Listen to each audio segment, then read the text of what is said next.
Hello and welcome back to the Obojima Podcast. My name is Jeremiah and I'm joined with Adam and Ari, and we are the writers of D&D. Of all of D&D, we did it all. Yeah, from the very beginning to now. We did every bit of it. Yeah. We are the writers of Obojima, which is a D&D campaign setting. And you are joining us for another episode of our weekly writers meeting where we sit down and we come up with some D&D ideas for Obojima and just in general. And one of the things that we have been desperate to talk about, and is a topic that is pretty big, so we'll see how much we can get through it. That topic being exploration. So in Obojima, we say, we talk about exploration quite a bit because potion ingredients are rampant. They're full of in Obojima, they're all around. And so we are assuming that people are exploring to collect those things. But we don't actually dedicate any portion of the book to help DMs set up exploration. That really comes down to the fact that the book was just way too big for us to keep on adding more things.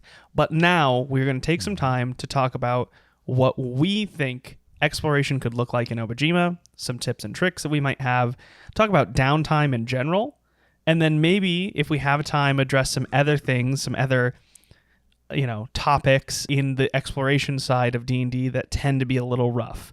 Those topics are usually like navigation, watch, everyone having to take watch in this, this whole thing. So what does exploration look like in Obojima? Like, the act of travel and exploring the island obviously involves ingredients for some people, but it is not necessary. So what could it look like? What is the act of traveling from one village to the other? How does a DM utilize that as story moments, or to grow the campaign, or to encourage role playing? Like, what is a DM? What are some tips and tricks? What do we want DMs to be doing in Obojima? What would we be doing in Obojima? I think last night we were talking about this at dinner, and Ari already had some interesting ideas that I really liked, predominantly kind of focusing on exploration being an opportunity for you as a player to meet others, and to meet NPCs and to meet other people that travel, because you are not alone in this exploration. There are many, many people that are traveling the world that you're in, and this is an opportunity for you to be introduced to those people and to make connections, and that in itself is a way to I guess give bits of lore or grow a campaign or seed in bits of information for upcoming events, things like that. Thoughts on that? I don't know. I think one of the things makes me think is there's two kinds of explorations in Obojima. One is, and I guess it's kind of like goal oriented, where let's say we're helping out a courier brigade night, and one of the things could be like we want to get from the Shirtashi to like someplace in the Gale Fields, and we've got to deliver the package, and we got to help deliver it. So the thing as a DM is, as they're going on the journey, your job is to try to thwart them. That's like the things, you're putting obstacles in their path. And that way it's like, will the package get there undamaged? Will it get stolen on the way? And they detour it. And so there's like a ticking clock. That's one of the things. The other way is like kind of the journey is the destination vibe, where you're going from Shirtashi to the Gale Fields, but on the way there's no time. There's no time. You got to get there by a certain time, and it's a meandering. And so you have this sort of like on the way you meet somebody and they say, hey, our village needs this, and you get kind of take a little detour and you discover some other things that you didn't know, maybe about the gift of Shirtashi, and maybe some other, maybe there you encounter a river spirit, or you learn some lore about an elder spirit.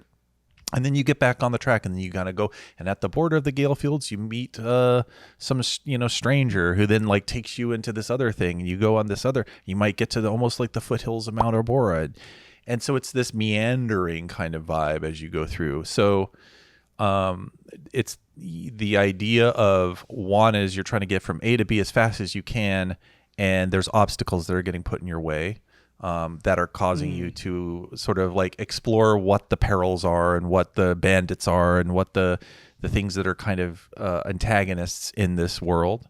The other one is a meandering approach where, the journey is the destination. You're just kind of learning about Obojima through narrative things that are pulling you off the path. That's interesting. I think it's a great way of putting it. I think perhaps what people really want to know how to do is that that kind of meandering vibe.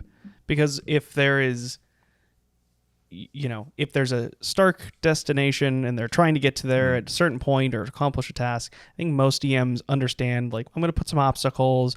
I'm probably speeding through the exploration side of things because that I'm trying to build tension, and that's kind of how it would go along.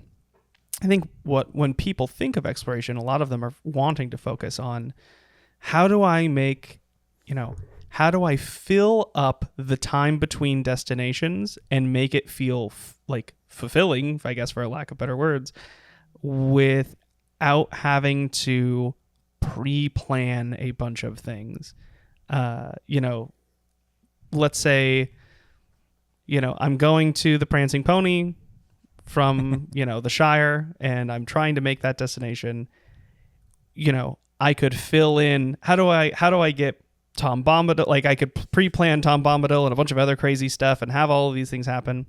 But probably as a DM, Sorry, just for those who don't know, that's a Lord of the Rings reference. Yeah, I'm sorry. I'm assuming everyone knows Lord of the Rings. This is a Lord of the Rings moment. It's a lingua franca for all fantasy. Yeah. We can have like a sports moment where the camera's like the Lord of the Rings moment, and there's the flashing thing.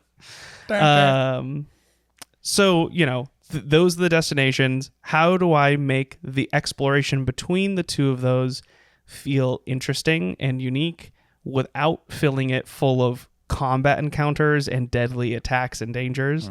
What am I doing to fill that? And then in addition, I think the other question that kind of comes up from that is my players. How do I keep my players engaged, and how do I give them things that they are interested in doing?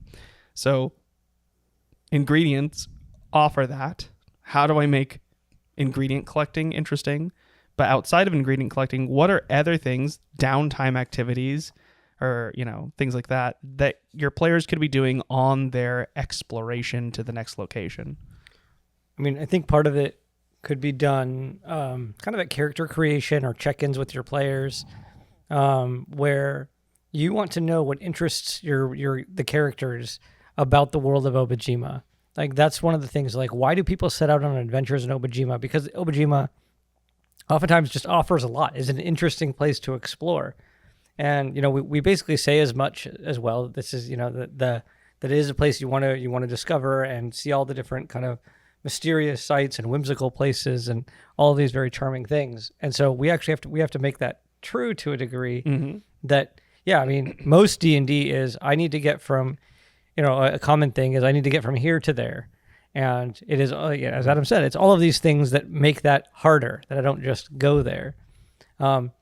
And you can have these adversities, things that you overcome, but also the rewards along the way of things that are just really interesting. Like, ingredients are, for example, are an easy reward of just like when you explore this thing, let's say, you find this overgrown, this truck that's been overgrown with foliage and all this kind of stuff.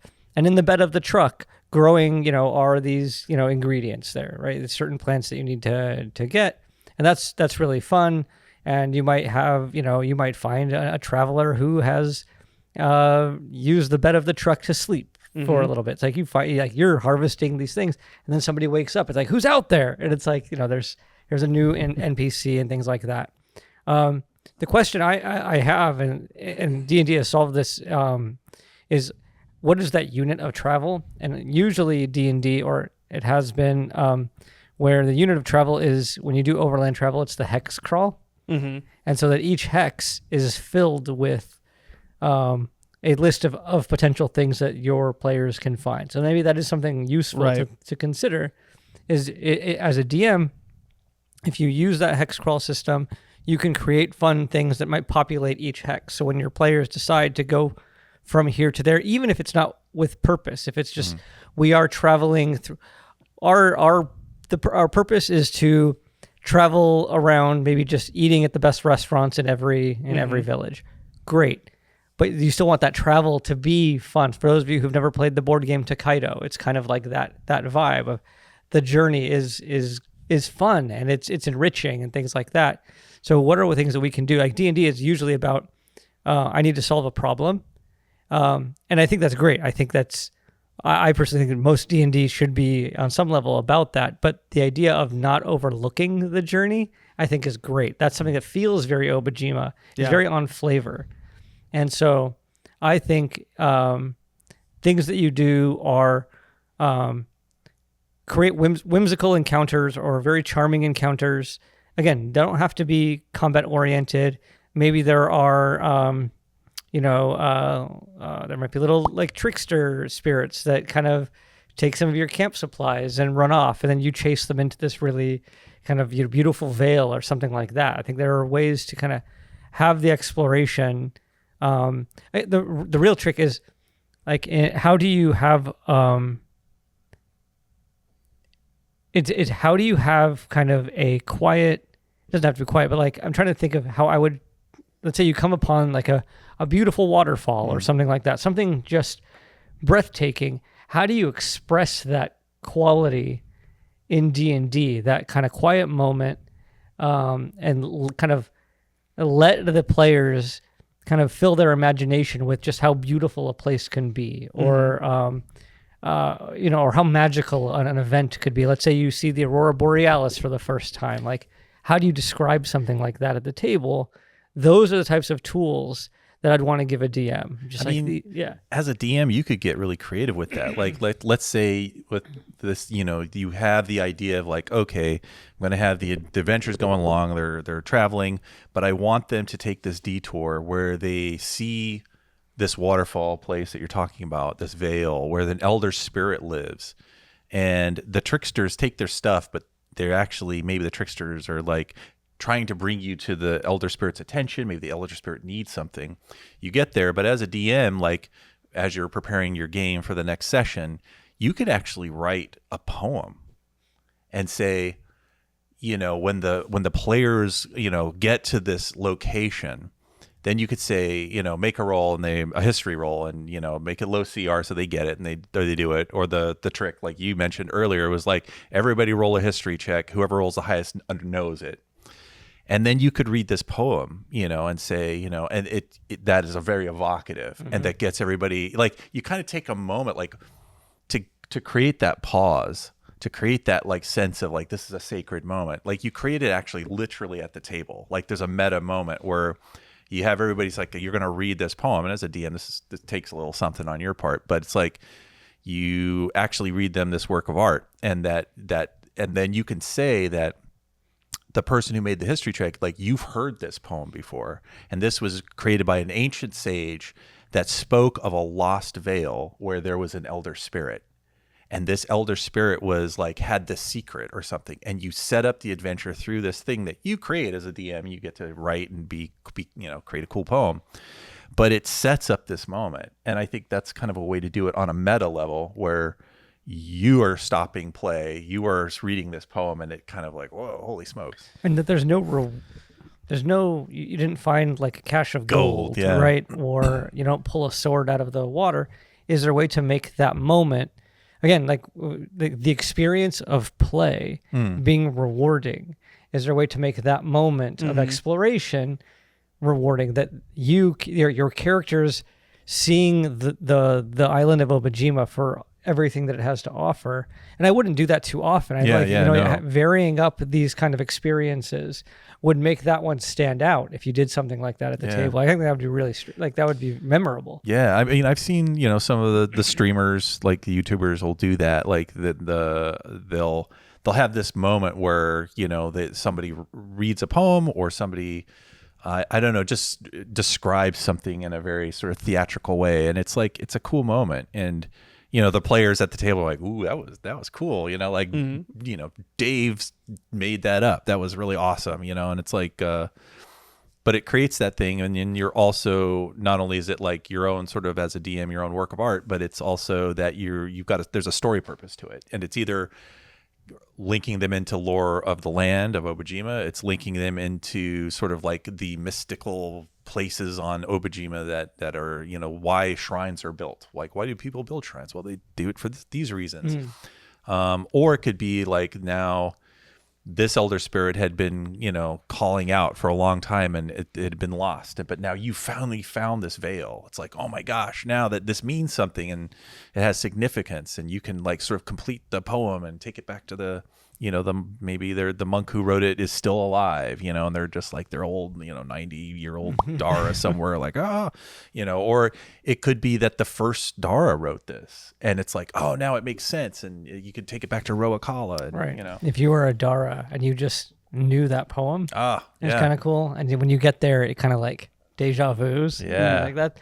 How cool is that to reward that, that Dara character as well? So one of the questions I have for you two is, when people are doing exploration, oftentimes, a DM is saying, the story beat I want to get to is in another location.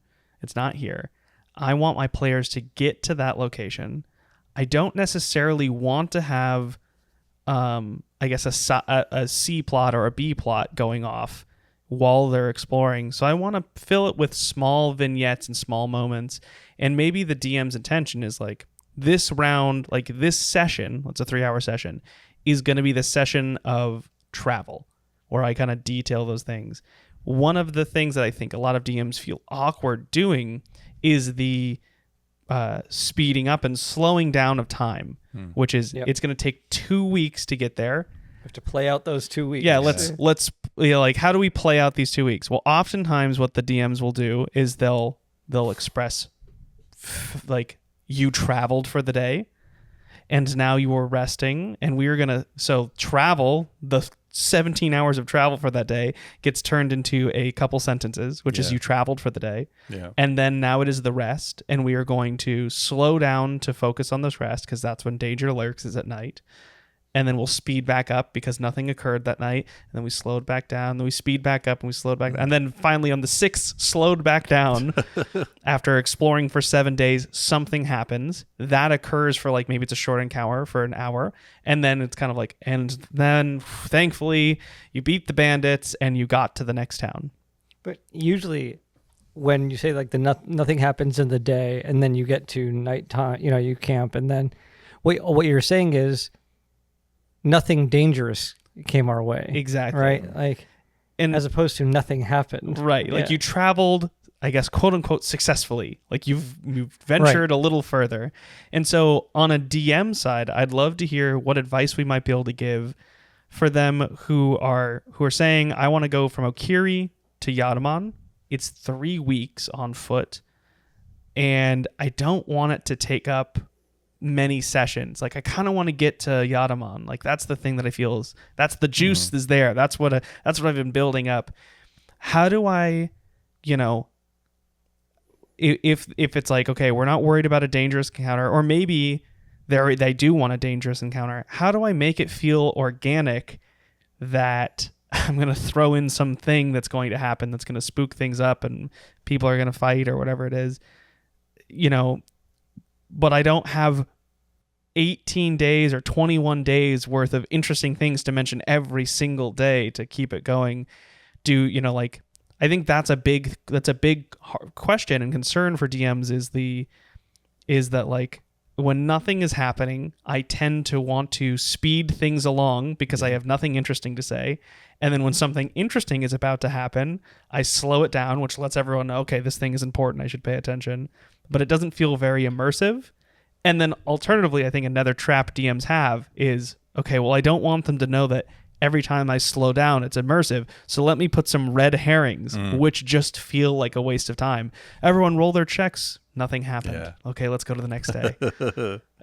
So I think that's a concern or definitely an issue that a lot of DMs fall prone to prey to is this weird manipulation of time that occurs in that period. So what I want to know is there a way for us to make it feel smooth and not awkward, and when we do have to slow down and really, really talk about something, it feels natural and organic, and we have to speed up, it also still feels natural and organic. So I could be wrong, and this might just be a personal thing, but I think that feels like more of an issue to DMs than to players. Potentially. Because I think players appreciate, like, just let's get to the point, the part where I need to care about what's going on, right? I think. And so, but if you're saying that exploration is something you want to care about, that is a different thing. But if it was just like, I'm putting in exploration stuff because I want to fill this time so that it feels universally immersive, I think at some point players would be like, cool, can we get to Yatamon? Like, that's where things are going on. That's if that's where things are happening. DMs are often way more sensitive to flow and pacing than I think players are. I think players are more forgiving than DMs believe, because players kind of intuit when they like, kind of when is this an important interaction or not? And here's the thing, like, it's funny because when we get to a town, oftentimes, like, we got to the town, we got to the place, cool. Now you guys can all go to your shops and stuff like that. So they're all meandering around anyway. Sure. And like, we're totally comfortable with this idea of everyone wandering around a town for half a session, but like wandering through the wilderness, like, we got to get going. Mm-hmm. Like, I get it because you don't want it to be boring. Right. Right. That's the idea of just like, how is it, whether it's, I think pacing kind of dilating or whatever, or like, I think that's totally fine because people don't want to play out a 3-week journey in real time. Yeah.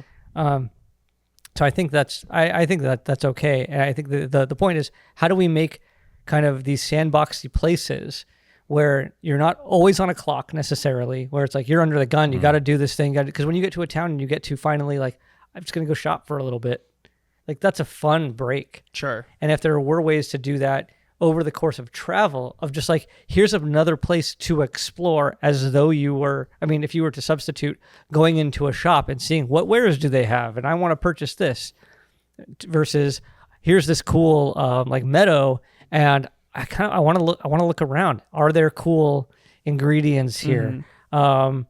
Maybe my whole deal is, when I was a kid, I once found this really beautiful bird that perched on my windowsill for a moment. I just desperately want to see one of these things again. Sure. Right? So you're just always on the lookout for it. And so, like, those are cool things that a DM can kind of latch onto. And a lot of this comes down to character creation, again, about asking your players, what are the things that compel you to travel?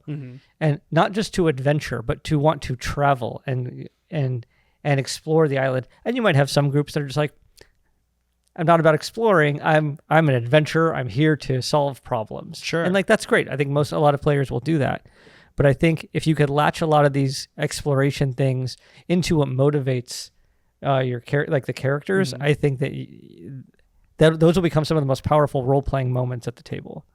Especially when you get to share that with your friends. Like, you're there and you all get to see this bird. It's like, this is the bird I've been talking about. Yeah. I don't shut up about it. And then everyone's like, yeah, that is really cool. Yeah, but now the DM has to express how cool that is. Sure.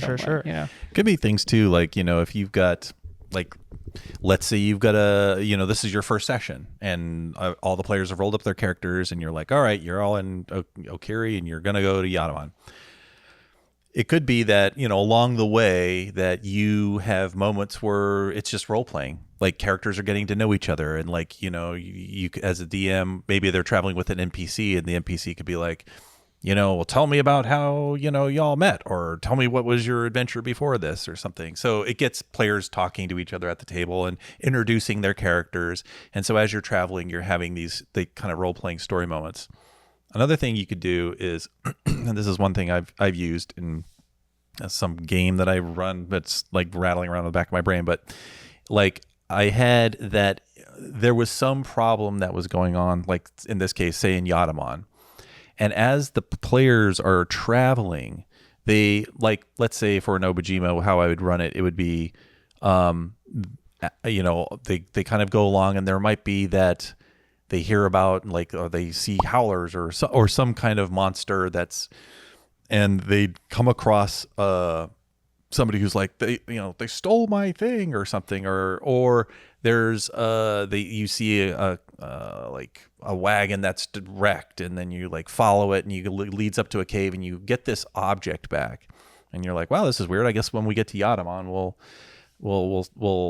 see what it's worth. And you get there, and it actually winds up being a part of like this, it was missing from a temple, or it was, it belonged to somebody who was like, an important VIP in Yatamon, or it was like the missing sword from the sword school, and it had been stolen. And so when you get there, this item that you think is just like, oh, it's just some kind of, it's actually significant. And then it kind of introduces the player to the town, and now they're special, like priming the sessions to come almost. Yeah. Like that's cool too. I like that quite a bit.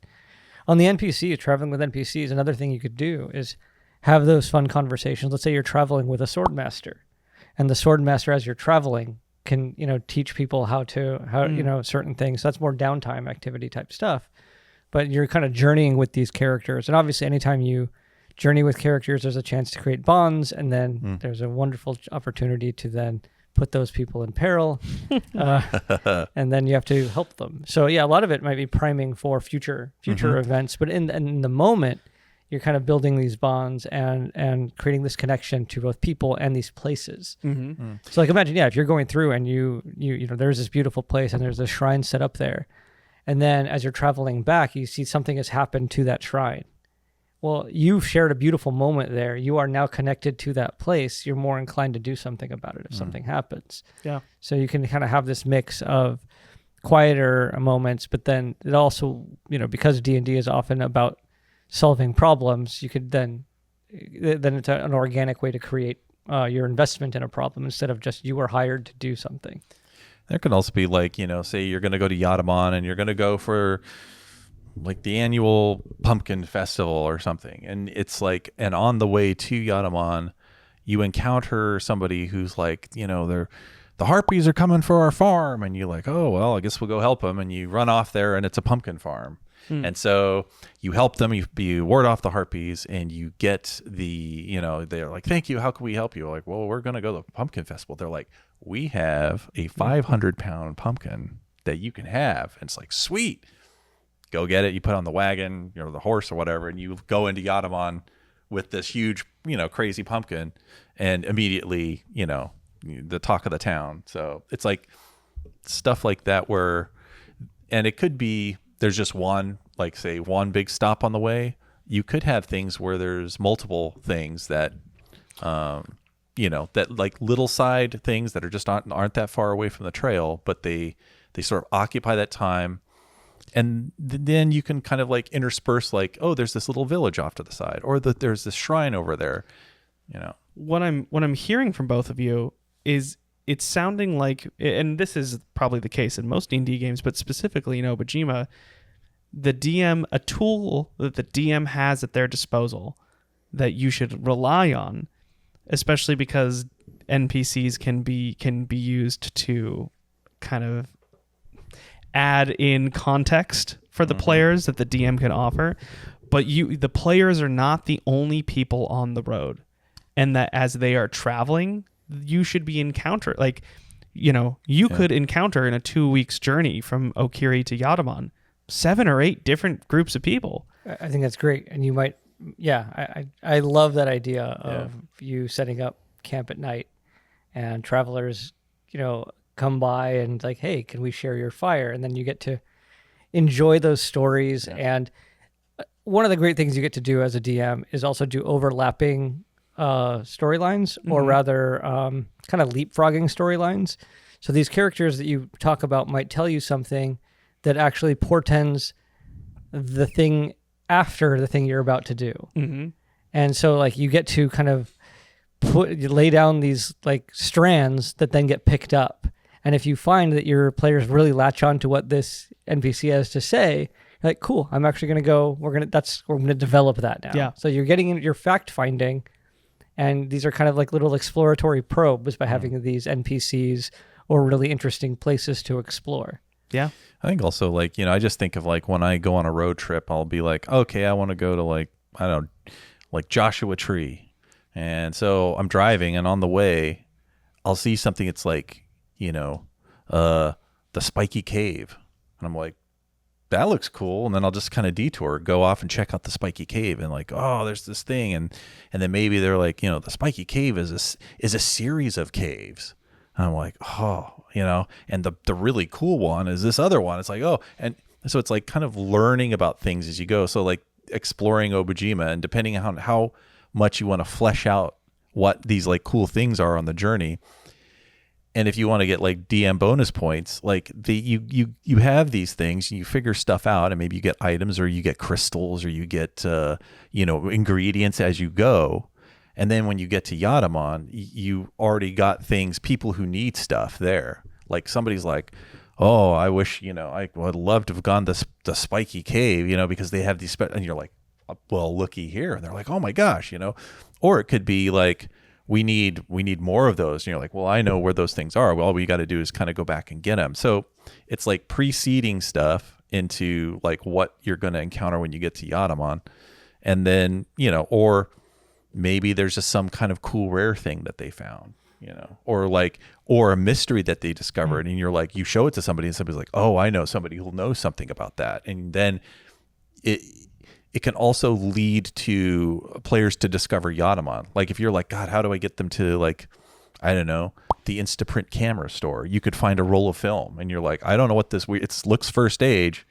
Who would know about this? And you get to Yatamon and they're like, oh, we know who would know that. And so you can actually direct your players by giving them mysteries that they find on the way by exploring just sort of, the landscape. I mean, part of that is, I think a lot of players would get antsy with exploring for exploration's sake, because I think a lot of players, with good reason, think like, okay, my objective is to do this. I need to go here, or I need to deliver this, or I need to, talk to somebody. So anything that is like pulling me away from that kind of makes me feel like I'm doing it wrong, and there's like a tension to that. And maybe that's fine, but I'm wondering, what you said at the very beginning was this idea that, the journey is the destination. Is there a type of play where it's like you set out on the road, and through the course of doing that, your exploration does now lead you to like, oh, I found this roll of film. I just want to know about this. And so like, is that strong enough? I don't know the answer, but like, I'm wondering, like, I would hope that there would be something really cool, that if the conceit of your party at the table was, we are there to explore the island. And then you go, okay, cool, go forth. And then as a DM, you have to throw all these little enticing threads in front of them, and they're going to pick up some, and they won't others. And then you just kind of go with it. It's a lot more kind of free-flowing. It feels very Obojima in that way. There's this like, old DM rule, which is like, if you describe something to your players, they're going to focus on it. And so don't describe anything that you don't want your players to focus on, because, the classic one, like, I'll just make something up, is like, you're walking down the street and you're seeing all this thing, and then there's this red balloon that goes off, and then you think, and everybody's like, the red balloon? What why do you say that? What's the red balloon? And you're like, no, I was just describing something dumb. Like, it's just, but they like just zero it in on it. They think that's the thing. That's the MacGuffin. Yeah. And it's like, no. So if you do give them a roll of film, you got to have an answer for it. If you do give them an onyx skull that they find in a cave, you've got to have an answer for it. Well, I think, to kind of come to a conclusion on what Ari was saying, which is like, if we offer these side stories, are your players going to want to even explore them, because it feels like it is pulling them away from the main focus. And I think the way you would combat that is, as a DM, you need to express a looseness in the priority, that like there is not, I think oftentimes when I'm DMing, especially in a standard D&D game, I always make the main mission feel important, because I want it to be a driving force because I don't want them kind of wandering around. I mean, obviously they can, but I've prepped for this story. But in Obojima, you're almost relying on them feeling more open to be able to wander and do other things. And I think that just comes in some DMing style changes and also just straight up explaining to the players that like it is okay to explore. Well, yeah, I think that's one of my issues with a lot of like video game RPGs. It's like you have this critical thing, like the world is going to end, and then side quests always feel so weird. It's like, why are you giving me your shopping list? Yeah. Like the world is going to end, you know? Yeah. And so I think it, like what you were saying, if there's a looseness, like instead of saying you have to get to Yatamon and you must deliver this or my brother's going to die or something like that. It's like, hey, when you get to Yatamon, Can you deliver this? can you deliver this? Yeah. Cool. Yeah. Yeah. And I think like, this whole thing about, how do you make your journey feel interesting and how do you kind of not compress time and expand time and all that? I think those are like, it's getting more into like advanced dungeon mastering, that kind of stuff. I think when you're first starting out, just go from A to B. Like, I need to get to Yatamon. Okay, you go to Yatamon and you get to the gates of Yatamon and it's like, yay, I did that. And so it's not a huge task on a new DM who's just like, the less variables as I'm a new DM, the better. Like, I just need to be able to focus on one thing, one storyline, one, A to B to Z to D, and it's like very straight linear. But as you get more experienced as a DM, you get what I always say to people, like, get comfortable with uncertainty. Like, you have to really DM well, you have to be comfortable with uncertainty, and you have to allow for your players to really deviate from the script. So, like Ari's saying, if the thing is like, we have to solve this before the meteor hits Obojima, then the players, if you've told the story correctly, the players will just automatically be on task. They won't screw around. They won't go off because they'll be like, hey, the meteor's going to hit like tomorrow. We better figure this out. But if your thing is like, you're in Obojima and it's awesome and, it's super laid back and chill and, an AHA person says, hey, can you come out to this like place where, I think I've discovered some cool stuff. And you're like, okay, but then on the way you meet somebody else and they're like, hey, I've got something that seems more like imminent, like, and the AHA member's like, cool, man, like I got this. You can catch up with me later. Go help that village. It's like, then allow for that and allow things to then you get the more meandering sort of story and the more like the journey being the destination kind of deal. So on a DM side, it sounds like the things to play with, the tool set that you have, are to use exploration as a way to introduce NPCs, as a way to introduce the world and interject through role playing with NPCs and things like that. Also to kind of set expectations that not every encounter needs to be this robust storyline that's incredibly important, that you can take the time to see a waterfall and just kind of participate in the beauty and the kind of the whimsy of the world. And then in addition to that, if you want to pull characters off for story moments, you maybe to spread some of those things out, even if they don't hook onto it in that moment. Just them knowing that adventure hook is out there, I think, helps build the world and makes the exploration feel robust. I think those are all interesting tools for the DM to use. Now, on the other end, and the other thing I really want to talk about before we kind of wrap this up, is what about a DM who's dealing with a player who's maybe more experienced, who wants to use the time that passes between adventuring to either work on downtime activities or explore in the area. Oftentimes, I'm thinking, those people are collecting resources or have some sort of quest that they're trying to do. An example would be the person who wants to see the bluebird from their childhood. Well, how, if left untouched and unaddressed, this is how that could look. Hey, I want to see this bluebird. Can I roll to see if there's a bluebird in the area? And then every morning they go, I do a bluebird check. I would like to do a bluebird check if there are bluebirds around here. And that gets annoying both for the other players and for the DM. Yeah. So as a DM, how do you address those people who are who want to explore, rightfully so, but have mechanical oriented things that kind of, based off of how D&D works, make them need to like roll a check every once in a while or something like that. Yeah, I think part of that is knowing what your players are after. So using the Bluebird example, if you know this player, that's one of the reasons they set out, or this unresolved thing that they just like, yeah, I desperately want to see this thing again.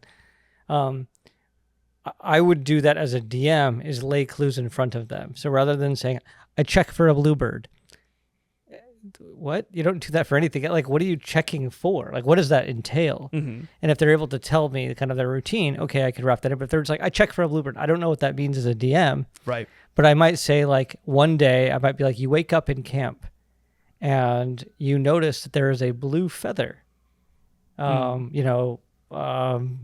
landed on, your buddy's, sleeping bag or whatever. You're like, what the hell? Like, is that what I think? So like you would sprinkle those things in as a DM, which then might say, can I track where this came? Is there any way for me to see where this came from? Okay, so then you might go on this adventure. You might find a nest and things like that. So as it's an awareness about what drives your players, because the players will tell you when they say like this is a part of my backstory. They're really saying is I want this to be part of the story that we are engaging or that we are creating together at some point in some fashion. So I think that's on the DM to kind of, this is one of those things that Mike Shea talks about of like check in, remind yourself what your players are about, or what your characters are what they're capable of and what they're about. And I think that's just good DM practice anyway.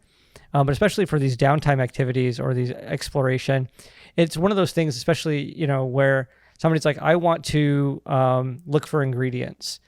Like with travel, do you role play that out? Or do you say, okay, you're here for 3 days. For each day that you're here, roll a D4, and that's how many times you'll get to roll on the ingredient table based on the region you're in, and that's what you find. Sure. Right?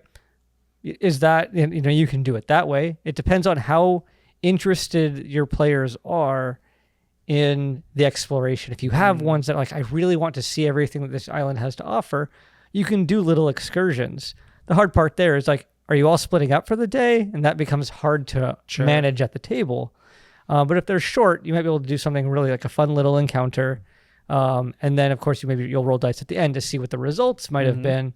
But maybe your search for ingredients does take you to this really cool place, or like some kid sees that you're like fishing around looking for ingredients and they're like, come with me, and takes you up to this rooftop in Yatamon that is basically this garden up top. It has a bunch of ingredients, and you make a friend, and then they will give you some of these ingredients kind of thing. You can also like manufacture like downtime where, like, let's say you got a party and one of them's a bard, and you're like in Yatamon, you've heard that there's going to be this like folk song. There's this folk festival.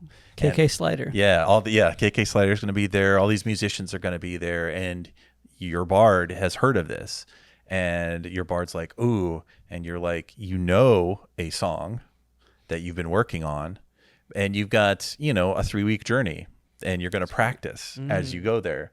And so you can either, if you like want to get DM bonus points, you can create your own like sort of mini game where the roles are significant and they have to do a performance for their, the party, and the party can vote on like, whether they're improving or not. But, it's like every day they get a little bit better. Maybe there's a little slump. You could like put their instrument in peril. Maybe like you're going on a harpy, comes down and steals their lute or whatever. It's like, there can be things that get in the way of that. Weird things are attracted to your playing. Yeah, that's right. Like that, You could have like a bunch of spirits. I think they're following you day to day because they want to hear more. Like you could do all sorts of fun stuff like that. Yeah. But the thing is on the downtime you're training in this song, you're learning it. Maybe it's like you haven't figured out all the lyrics yet, and so you're like like inspiration checks, or you need to do like I don't know, an arcana roll if it's like there's some magical component, or you're writing a historical like ode, and so you have to make a history check. Like there's all ways you can add in fun things to make it like this. And then at the end, when you finally perfected it, then roll with advantage. It's like, all right, sweet, did it. And, I think as a DM, I think what your players are after could be really, really insightful on how you play or how you utilize exploration between two locations. I think what could be really interesting if I was DMing and after talking about some of the things I would start, playing around with, is the idea that I would talk to my party and be like, what are some of the things that you're after in this? What are some of the things that you might want to grow if you have downtime or if you're looking for certain things?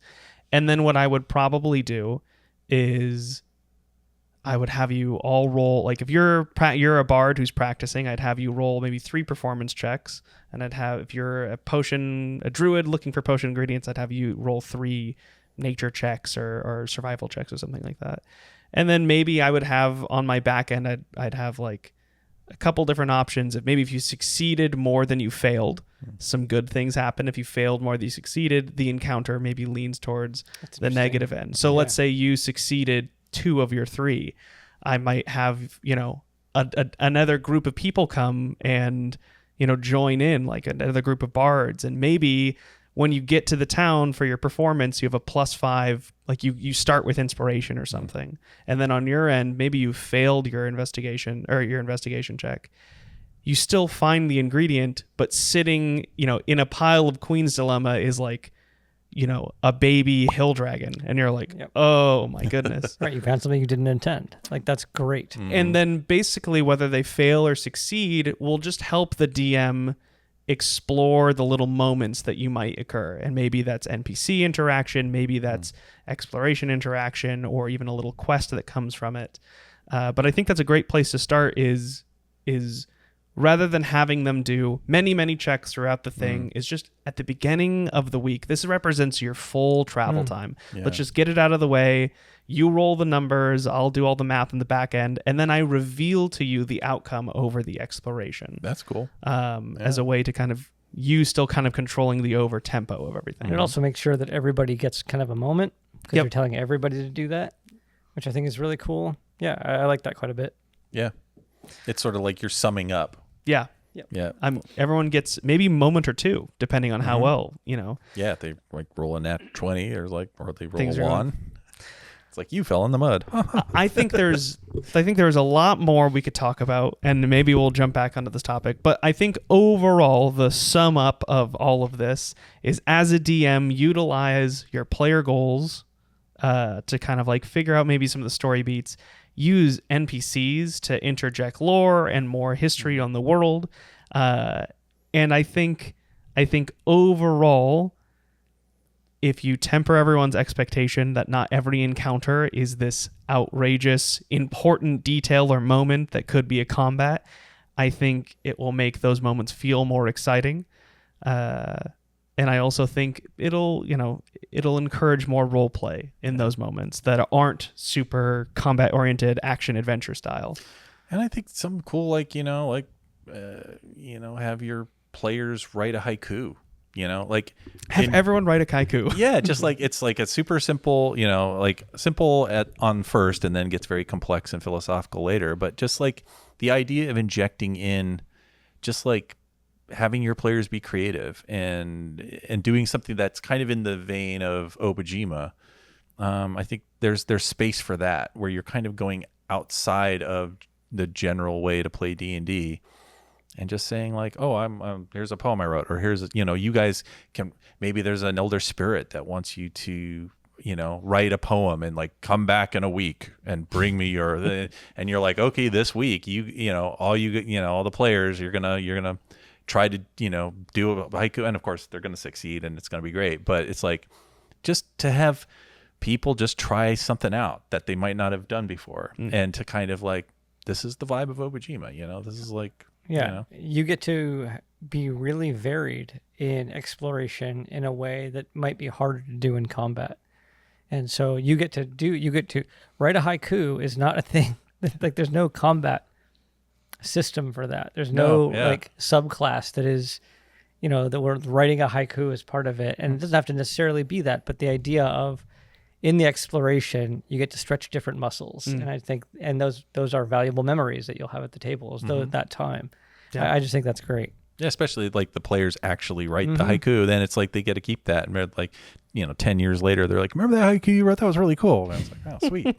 So I love anyway. it. Well, on that note, thank you so much for joining us. We'd love to hear your ideas about And your exploration and your haikus, about exploration and what you might do in Obojima, what you've done in Obojima so far. And yeah, we'd love to hear from you in the Discord and TikTok and Instagram and all the other social medias. Subscribe if you aren't already. And you can find us on our website, obojima.com, or D&D Beyond. And probably a Kickstarter that's live right now. Who knows? All right. Thank you so much, and we will catch you all next time. Bye.